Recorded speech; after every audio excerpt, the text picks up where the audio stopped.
존경하는 강원특별자치도민 여러분, 안녕하십니까. 더불어민주당 춘천 출신 정재웅 의원입니다. 발언의 기회를 주신 김시성 의장님과 동료 의원 여러분께 감사드립니다.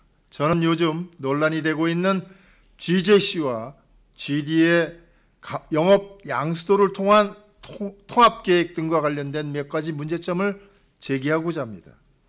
함께 고민하는 소중한 시간이 되었으면 합니다. 첫째, 도청사 이전 신축 비용 조달 계획과 중도개발공사 추가 출자 계획, 강원개발공사에 대한 신규 출자 계획 등 도 재정 운영 계획의 로드맵을 제시해야 합니다.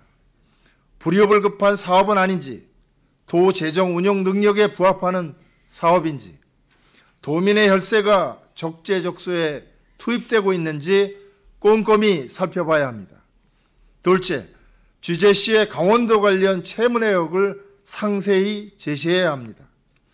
대의변제금을 포함한 도 관련 채무 내역에 대한 채무 조정, 즉 탕감 면제하는 방안에 대한 배임 논란이 곳곳에 남아있기에 명백한 검토 근거를 공개 제시해야 합니다.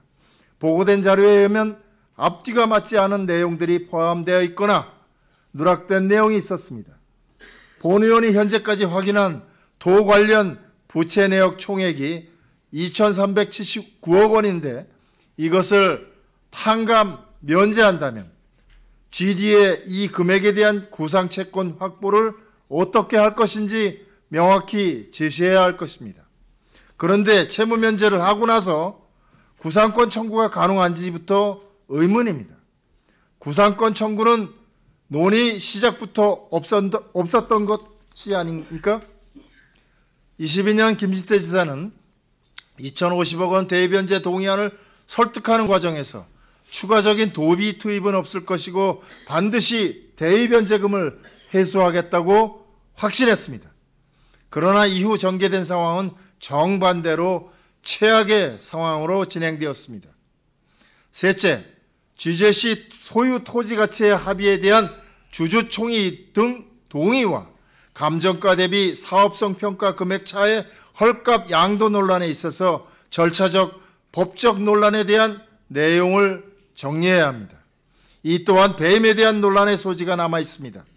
또한 보고되는 자료에 의하면 통합 과정에 대해 출자 전환과 면제 두 가지 카드를 쥐고 있으며 전혀 다른 두 가지 개념을 동일시하여 판단하고 있는 것은 아닌지 묻지 않을 수 없습니다. 두 절차에 따른 각각의 문제점과 해결책을 분명히 제시해야 할 것입니다. 넷째, GD와의 통합에 따른 500억 원 추가 출자 후 공사채를 추가로 발행해서 1,500억 원을 조달, 박물관 등 사업 비용과 GJC 세무 상환 계획을 밝혔습니다. 그런데 토지의 정상적 매각 진행이 되지 않을 경우를 대비한 대책으로 플랜 B가 제시되어야 합니다. 다섯째, GD는 현재의 상황에서 절대로 행정복합타운 조성 사업이 우선이 아닙니다. 중도 부지의 정상적 매각 진행에 불확실성과 행정복합타운 부지의 정상적 분양이 되지 않을 경우에 대한 대비책과 플랜 B를 제시해야만 합니다. 하지만 GD의 사업 수행 능력에 대한 신뢰 회복이 우선입니다. 최근 몇 년간 사업 실적을 볼 때 강원랜드 주식 배당금, 도 현물 출자분 매각 대금을 제외하면 크고 작은 대행 사업을 수행해왔지만 적자를 면치 못해왔습니다. 또 대행 사업의 품질에 대한 만족도를 반드시 확인해 봐야 합니다. 그러면서도 1년에 2번 성과급 지급이 이루어져 왔습니다. 두 사업 모두 빚을 내서 수행하는 1조가 넘는 사업입니다. 빚을 내서 사업 시작은 했는데 GD가 희망하는 대로 사업이 진행되지 않는다면 제2의 알펜시아 사태에 재현이 되는 것입니다. 법원검찰의 이전 부지 대금 납부 시점이나 토지 98.32%의 분양 달성이 안 된다면 말입니다. 마지막으로 통합 과정에서 논의되고 있는 채무탕감, 면제 행위는 지방의회의 의결을 요구하고 있습니다.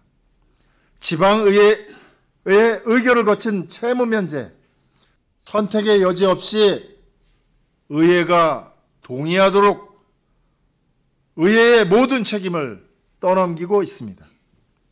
잘 짜여진 시나리오 속에서 도민의 이익에 대한 고려는 없습니다. 강원특별자치도민의 입장에서 보면 강원도와 도의회 모두 배임의 논란에서 벗어나기 어렵습니다. 도민의 혈세를 기반으로 하는 사업의 모든 과정에서 도민은 철저히 배제되고 있습니다. 다시 한번 돌아보는 계기가 되었으면 합니다. 경청해 주셔서 대단히 감사합니다.